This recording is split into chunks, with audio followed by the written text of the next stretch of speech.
एक बार फिर से आप सभी का तहे दिल से स्वागत है 90.8 FM 24 आपका रेडियो आपकी धड़कन में। और आज हम लोग एक बहुत ही खास टॉपिक पे चर्चा कर रहे हैं और वो है स्कूल सेफ्टी। और इसी कड़ी में मेरे साथ जुड़े हैं नकुल कुमार तरुण जी, जो कि एक डिजास्टर मैनेजमेंट एक्सपर्ट हैं। तो सर, मेरा अगला सवाल आपसे ये है कि अगर हम जो बात कर रहे हैं ये कि किस तरीके से स्कूल में डिजास्टर मैनेजमेंट प्लान होना चाहिए, प्रॉपर तरीके से एक सेटअप होना चाहिए कि जब भी कोई फ्यूचर में आपदा आए, कोई ऐसी डिजास्टर आए तो हम लोग उसे प्रॉपर तरीके से लड़ सकें। सर, इसी कड़ी मेरा आपसे ये सवाल है अगला कि अभी के हम टाइम की बात करें तो कहीं ना कहीं सब बच्चों के मन में बात चल रही है कि हाँ, स्कूल अब ओपन हो जाएंगे। बहुत सारे ऐसे स्कूल हैं जो ओपन भी हो गए हैं और ये एक सवाल बहुत बड़ा है बच्चों के मन में, पेरेंट्स के मन में कि थर्ड वेव आने की आशंका जताई जा रही है। और कहीं कहीं इस बात का ये भी जिक्र है कि कहीं कहीं बात करें केरल के किसी जगह में, जम्मू कश्मीर की जगह में थर्ड वेव आने का जिक्र भी कर दिया गया है। तो सर, ऐसे कंडीशन में कि जब थर्ड वेव आने एकदम पूरा अपने चरण सीमा पर खड़ी है थर्ड वेव, उस समय स्कूल की अगर हम बात करें तो क्या स्कूल को दोबारा से खोलना, दोबारा से चालू करना, वहाँ बच्चों का जाना वो कितना सेफ है, या फिर स्कूल को किन किन बातों का ध्यान रखना होगा अगर वो बच्चों को स्कूल में बुला रहे हैं? देखिए, बिल्कुल सही कहा है आपने जी सर कि अभी तो सेफ, अगर सेफ होते स्कूल तो बंद ही नहीं करना पड़ता जी।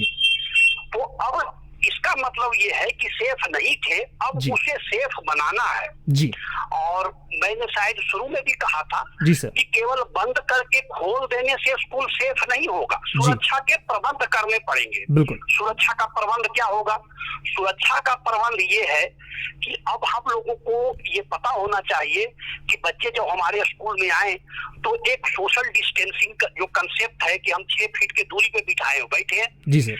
बच्चे जो है मास्क लगा करके आए, पूरा कैंपस जो है वो सैनिटाइज रहे, कोई भी बच्चा अंदर आता है तो सैनिटाइज हो करके आए, उसका बैग सैनिटाइज हो करके आए, वो हाथ सैनिटाइज करके आए, जब बाहर निकले तो वो बिल्कुल फिर क्लीन हो करके जाए।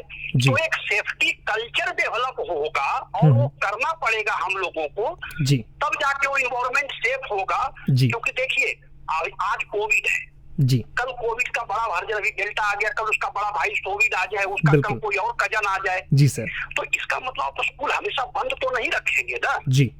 आपको स्कूल खोलना ही है। हाँ, ये है कि आप सुरक्षा के प्रबंध करिए, नहीं तो क्या हो रहा है आप एक उदाहरण से समझिए, आपके ऑडियंस भी, आप खुद देख लिया आपके भिवानी में जी कितने परसेंट लोग हैं जो ऑनलाइन क्लास कर पा रहे हैं। एक डेटा के हिसाब से केवल 22% बच्चे जो है ऑनलाइन क्लास से पढ़ पा रहे हैं। बिल्कुल सर। अब आप बताइए कि अगर 22% बच्चे ही पढ़ पा रहे हैं ऑनलाइन क्लास में, तो बाकी के जो 78% और 78% बच्चे जो हैं मतलब वो तो पढ़ ही नहीं पा रहे हैं। तो हमने क्या किया, डिजिटल डिवाइड क्रिएट हो रहा है जी सर, है ना कि भाई जो इलाइट क्लास के बच्चे हैं वो तो पढ़ के कल ऑफिसर बनेंगे, लेकिन गरीबों के बच्चों के बारे में कौन सोचेगा जी। तो स्कूल जो है वो खोलना बहुत ही जरूरी है जी। हाँ, आप सुरक्षा का प्रबंध करिए। थर्ड वेव देखिए, कहने को तो ये लोग कह रहे थे कि जुलाई के फर्स्ट वीक में ही आ जाएगा, सेकेंड वीक में आ जाएगा। आज जुलाई खत्म हो चुका है, नहीं आया ना। तो वैक्सीनेशन जिस स्पीड से हो रहा है, इन्फेक्शन उतना कम होते जाएगा जी।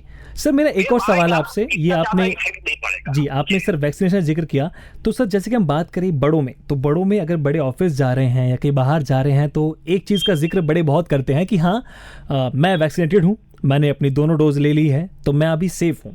लेकिन सर अभी हम ये बात हम भी जानते हैं कि बच्चों को वैक्सीन नहीं लगाई जा रही है। ऐसे में अगर बच्चे जा रहे हैं तो क्या ये सही होगा आपके अकॉर्डिंग कि बच्चे बाहर जा रहे हैं तो क्या कुछ मैंडेटरी प्रिकॉशंस है या क्या कुछ एक्शन है ऐसे जो स्कूल को लेने बहुत ही ज़्यादा ज़रूरी है? क्योंकि स्कूल भी बात को समझता है कि बहुत बच्चे हैं जो कि वैक्सीनेटेड नहीं हुए हैं, क्योंकि 18 साल से ज़्यादा कोई वैक्सीन लगाई जा रही है, तो जो 18 साल से कम के बच्चे हैं वो वैक्सीनेटेड नहीं हुए हैं। तो इस कड़ी में जब वो बच्चे बाहर से आ रहे हैं और बहुत सारे बच्चे आ रहे हैं, तो क्या कुछ कंपल्सरी ऐसे प्लान्स हैं, प्रिकॉशंस हैं जो कि स्कूल को लेना बहुत ही ज़्यादा ज़रूरी होगा? देखिए, केवल स्कूल के लिए नहीं है ये पेरेंट्स, मतलब ये पेरेंट्स को और एज ए होल सोसाइटी को प्रिकॉशन लेना पड़ेगा। क्योंकि एजुकेशन एक ऐसा चीज है कि जिसे आप बंद नहीं कर सकते। बिल्कुल सर। तो कर क्या सकते हैं हम लोग? कर ये सकते हैं कि घर से जब बच्चा निकले जी तो क्लीन निकले। क्लीन का मतलब यह है कि सैनिटाइज होकर के निकले, हाथ, बैग, जूते सब कुछ सैनिटाइज होके जाए। जी स्कूल में जाए तो स्कूल में वो सैनिटाइज होकर के बिल्डिंग में एंटर करे, जी मास्क लगा करके रखे। और जो लोग ये कहते हैं कि बच्चे मास्क नहीं लगाएंगे स्कूल में जो अपने दोस्तों से मिलेंगे, जी मैं उनको ये बताता हूँ कि बड़े तो एक बार मास्क निकाल भी देते हैं। जी बच्चों को आप जितना समझाते हैं बच्चे बस उतना ही करते हैं। जी। और बच्चों को जो कोविड का बिहेवियर है वो सिखाना जी। बड़ों से आसान है। बिल्कुल सर, बिल्कुल सर। आगे चल के यही बात होगी कि जो हमने डिस्कस भी किया था कि जो बड़े लोग होते हैं वो कहीं ना कहीं अपनी मनमानी करते हैं कि ये चीज़ को हम इस अकॉर्डिंग करेंगे, अपने अकॉर्डिंग करेंगे। लेकिन जो छोटे बच्चे होते हैं उन्हें अगर एक बात समझा दी जाए, इवन मैंने भी सर देखा है कि अगर हम छोटे बच्चों को कुछ ऐसे, मेरे आसपास ही बच्चे रहते हैं कि जिनके पेरेंट्स ने बोल रखा कि मास्क लगाना है तो बच्चे ऑल टाइम मास्क लगा कर रखते हैं। तो वही बात होती है ना सर, कहीं ना कहीं ये जिम्मेदारी ना सिर्फ स्कूल की या ना सिर्फ बच्चे की है, बल्कि ये जिम्मेदारी हर एक इंसान की है। जी हाँ, अभी इस कोविड टाइम में इस बात को समझना बहुत ही ज़्यादा ज़रूरी है। जितने भी लिसनर्स इस वक्त मुझे सुन रहे हैं, मैं उन सभी से बस इतनी ही बात कहना चाहूँगी, इस बात को समझना बहुत ही ज़्यादा ज़रूरी है कि ये हम सब की जिम्मेदारी है। चाहे वो बच्चा हो, बड़ा हो, बूढ़ा हो, माता पिता हो, भाई बहन हो, चाचा चाची या स्कूल के कोई भी ऑनर हो, वो इस बात को जाने, समझे कि अभी हमें हर एक प्रिकॉशंस को अच्छे तरीके से, सही ढंग से फॉलो करना है। जी हाँ, मास्क लगाना है, सोशल डिस्टेंसिंग अपनाना है, हाथों को सैनिटाइज करना है, और अगर आप 18+ हैं तो आप लोग को वैक्सीन भी लगाना है। इन सभी जिम्मेदारियों को जब हम समझेंगे, जानेंगे, फॉलो करेंगे, जो छोटे हैं उनसे फॉलो करवाएंगे, बड़ों को फॉलो करवाएंगे, तो कहीं ना कहीं ये जो थर्ड वेव जिसने दस्तक दे दी है, हम उससे लड़ सकते हैं सही ढंग से। नकुल सर, आखिरी में मैं चाहूँगा कि आप एक प्यारा सा मैसेज हमारे सभी लिसनर्स को दें, क्योंकि आज हमने बहुत ही स्पेशल टॉपिक पे बात की। हम सब इस बात को जानते थे कि स्कूल, बट हम सब ये नहीं जानते थे कि ज़रूरी होता है एक सेफ स्कूल, और आपने कहीं ना कहीं हमें उस टर्म से रूबरू कराया। तो मैं चाहूँगा आपकी तरफ से आखिर में एक प्यारा सा मैसेज। हमारे तरफ से ये है कि भारत का हर बच्चा इम्पोर्टेंट है जी, चाहे वो किसी क्लास में पैदा हो जी, और उसे हमें पढ़ाना बहुत जरूरी है, क्योंकि वो हमारा एक स्लोगन भी है कि अगर पढ़ेंगे तभी तो पढ़ेंगे। बिल्कुल सर। तो हम लोगों को ध्यान रखना है कि पढ़ना जरूरी है, सुरक्षा के साथ। जी, सुरक्षा के साथ पढ़ना है।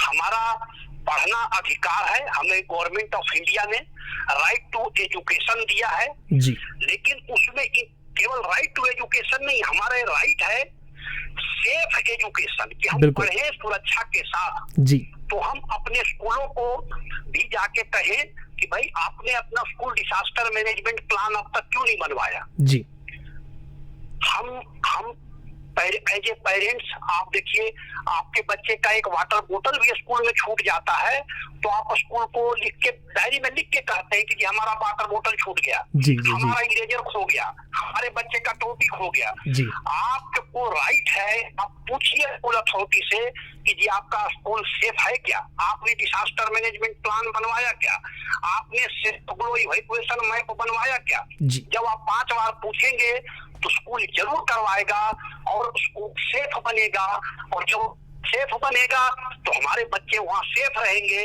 और शायद दोबारा स्कूल बंद न करना पड़े, क्योंकि दोबारा स्कूल बंदी हम लोग अफोर्ड नहीं कर सकते। बिल्कुल सर, आपने बहुत ही सही बात कही, और इस बात को मैं भी अपने सभी लिसनर्स को कहना चाहूँगी। जिंदगी एक सफ़र है और इस सफ़र में बहुत सारे ट्विस्ट एंड टर्न्स आते रहते हैं, लेकिन इसका मतलब ये नहीं कि हम थक के रुक के बैठ जाएं। हमें उन सभी ट्विस्ट एंड टर्न्स का सामना करना होगा, हमें हर एक मुसीबत से लड़ना है। फिलहाल अभी ये जो आपदा और मुसीबत हमारे सर के ऊपर मंडरा रही है, उससे लड़ने का सबसे कमाल का और सबसे बेहतर उपाय ये है कि हम हर एक प्रिकॉशंस फॉलो करें। जी हाँ, बहुत ज़रूरी है कि हम लोग मास्क लगाएं, सोशल डिस्टेंसिंग अपनाएं, और तो और चाहे बच्चा हो या बूढ़ा हो, हर एक इंसान, इस देश के हर एक नागरिक से हर एक प्रिकॉशंस फॉलो करवाएं। एंड नकुल सर, मैं तहे दिल से आपका धन्यवाद देना चाहूँगा कि आपने अपना कीमती समय में दिया और इतनी खास जानकारी दी। आपने हमें ये बताया कि स्कूल सिर्फ स्कूल नहीं बल्कि एक सेफ स्कूल होना चाहिए। स्कूल में SDMP यानी कि स्कूल डिजास्टर मैनेजमेंट प्लान होना बहुत ही ज़्यादा ज़रूरी है। और आपने एक और बहुत सही बात कही कि हमारा हक है राइट टू एजुकेशन, बट हमारा हक ये भी है राइट टू सेफ एजुकेशन। तो सभी लिसनर्स इस बात को समझे, इस बात को जाने कि स्कूल सिर्फ स्कूल नहीं बल्कि एक सेफ स्कूल होना चाहिए। तो नकुल सर, मैं तहे दिल से आपका धन्यवाद देना चाहूँगा। Thank you so much sir 90.8 FM 24 की तरफ से अपना कीमती समय देने के लिए और इतनी खास खास बातें बताने के लिए। धन्यवाद आशीष जी, धन्यवाद आपकी ऑडियंस को। Thank you so much sir. तो दोस्तों, ये थे नकुल कुमार तरुण जी जो कि डिजास्टर मैनेजमेंट एक्सपर्ट हैं। और इसी के साथ साथ मैं आपको बता दूं कि हमारे साथ आगे भी जुड़ेंगे और ढेर सारी इनसे हम बातें करेंगे, ये भी जानेंगे और भी किस तरीके से जो बाकी रिस्क की अगर हम बात करें, क्योंकि ये तो एक पहला ही चैप्टर है, अभी पूरी की पूरी किताब बाकी है। तो उस किताब के हर एक पन्ने को पलटेंगे, सिर्फ पलटेंगे नहीं बल्कि उसे बढ़िया से समझेंगे, जानेंगे और फॉलो भी करेंगे। तो सुनते रहिए 90.8 FM 24, आपका रेडियो, आपकी धड़कन।